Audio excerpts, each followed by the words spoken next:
In this video మనం ఏం discuss చేయబోతున్నామంటే మనకి రీసెంట్గా మనకి ఈ హాలీవుడ్ యాక్టర్ అయినటువంటి సల్మాన్ ఖాన్ ఇంటిపై దాడి జరిగింది.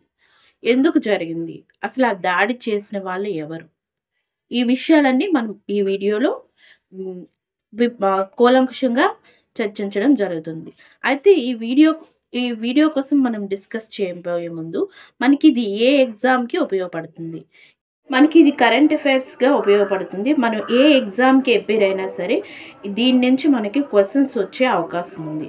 అసలు దీని యొక్క బ్యాక్‌గ్రౌండ్ ఏంటి? అసలు దీన్ని రిలేట్ చేసుకొని మనం ఏవే ఇన్ఫర్మేషన్ మనం ఎగ్జామ్‌కి చదువుకోవాలనేది మనం ఈ వీడియోలో చెప్పడం జరుగుతుంది. దానికంటే ముందు ఎవరైతే సబ్స్క్రైబ్ చేసుకోలేదో please do subscribe, like and share. ఈ ఇన్ఫర్మేషన్ అనేది మనకి ఎవరైతే మన కోచింగ్‌కి ఎఫర్ట్స్ పెట్టలేరో, అసలు ఏది చదవాలి, ఎలా చదవాలి అనే విషయం తెలియదు, అటువంటి స్టూడెంట్స్కి ఉపయోగపడుతుందని మేము చేయడం జరుగుతుంది. So please subscribe and like and share. అసలు ఈ ఈ సల్మాన్ ఖాన్కి ఏంటి ఈ వివాదంతో ఏంటి సంబంధం అంటే, ఈ సల్మాన్ ఖాన్ అనే వ్యక్తి మనకి 1998లో హమ్ సాత్ సాత్ హై అనే సినిమా షూటింగ్ టైంలో రాజస్థాన్ వెళ్ళడం జరిగింది. రాజస్థాన్ పరిసర ప్రాంతాల్లో ఈ షూటింగ్ అనేది జరగడం జరిగింది. ఆ టైంలో ఈ సల్మాన్ ఖాన్ అనే వ్యక్తి మనకి బ్లాక్ బక్ అనే జింకని చంపడం జరిగింది. షూట్ చేసి చంపడం జరిగింది. అయితే అతనికి వేటాడడం అది చాలా ఇష్టం. బట్ ఈ బ్లాక్ బక్‌ని చంపడం వల్ల అతనిపై కొత్త వివాదం అనేది మొదలవడం జరిగింది.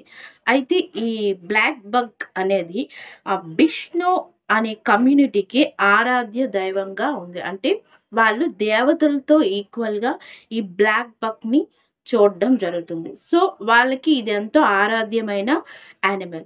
సో ఆ కమ్యూనిటీ ఇతనిపై ప్రొటెస్ట్లు అనేవి చేయడం జరిగింది.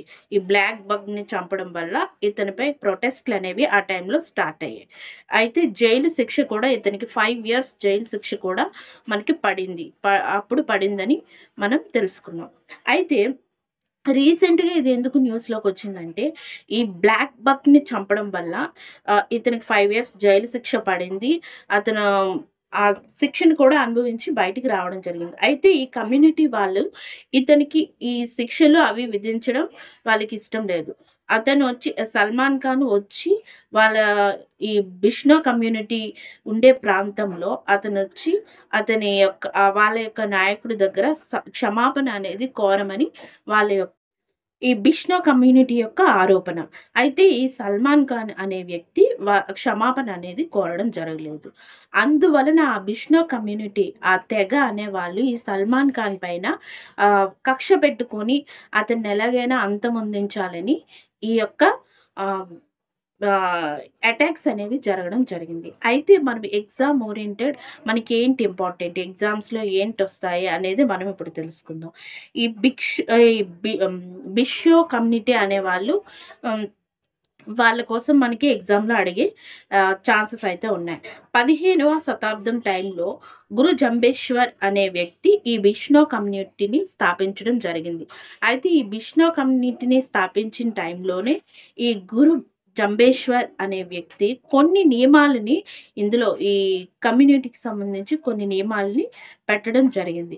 ఆ నియమాలు ఏంటి అంటే 29 నియమాలు అనేవి ఈ బిష్నో కమ్యూనిటీ ఎవరైతే స్వీకరిస్తారో వాళ్ళకి 29 నియమాలు అనేవి ఉండడం జరిగింది. అందులో ముఖ్యమైనవి ఏంటి అంటే, మనం పర్యావరణాన్ని కాపాడాలి, వెజిటేరియన్‌గా ఉండాలి, యానిమల్స్ కూడా మనకి దేవతలతో సమానం అనే కొన్ని నియమాలనేవి ఈ బిష్నో కమ్యూనిటీలో ఈ జంబేశ్వర్ అనే వ్యక్తి స్థాపకుడైన వ్యక్తి పెట్టడం జరిగింది. కాబట్టి వీళ్ళు ఆరాధిస్తారు అండ్ యానిమల్స్‌ని చంపరు. చంపిన వాళ్ళని కూడా వీళ్ళు వ్యతిరేకిస్తారు. కొంచెం బ్యాక్‌గ్రౌండ్ చూసినట్టయితే మనకి ఈ జోధ్‌పూర్ కింగ్ అయినటువంటి మనకి హిస్టరీలో జోధ్‌పూర్ కింగ్ ఇతను మనకి ఈ కేజ్రీ అనే చెట్లు ఈ రాజస్థాన్ పరిసర ప్రాంతాల్లో ఎక్కువ కేజ్రీ అనే చెట్లు ఎక్కువ పెరగడం జరిగింది. సో వాటిని నరికి అతను భవనాన్ని నిర్మించుకోవాలని, అంతఃపురాన్ని నిర్మించుకోవాలని వాళ్ళ సైనికులకి ఆదేశించడం జరిగింది.